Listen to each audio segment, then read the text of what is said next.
नुकताच एक अत्यंत हैराण करणारी घटना पुढे आली। या घटनेनंतर मोठी खळबळ निर्माण झाली। भाजी कापण्याच्या चाकूनेच चक्क पत्नीचे नाक पतीने कापले। आरोपी हा घरी बसून दारू पित होता। यावेळी पत्नीने घरी बसून दारू पिण्यास मनाई केली असता पतीने पत्नीला मारहाण करण्यास सुरुवात केली।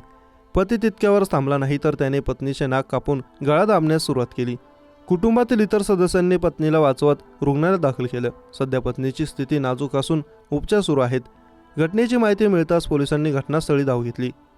मिळालेल्या माहितीनुसार हे प्रकरण उत्तर प्रदेशच्या बरेलीच्या सुभाषनगर परिसरातील पटेल बिहार कॉलनीतील आहे। घटनेची माहिती मिळताच पोलिसांनी घटनास्थळ गाठून आरोपी विरुद्ध संबंधित कलमांतर्गत गुन्हा दाखल केला।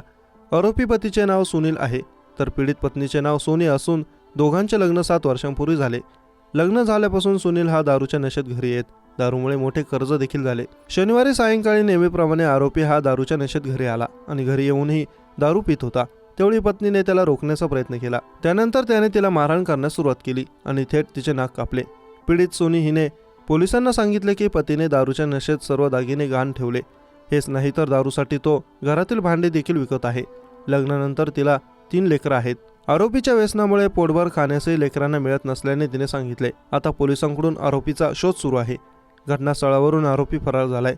पोलीस या प्रकरणात अधिक तपास करत आहे। मात्र या घटनेनंतर मोठी खळबळ निर्माण झाल्याचं बघायला मिळतंय।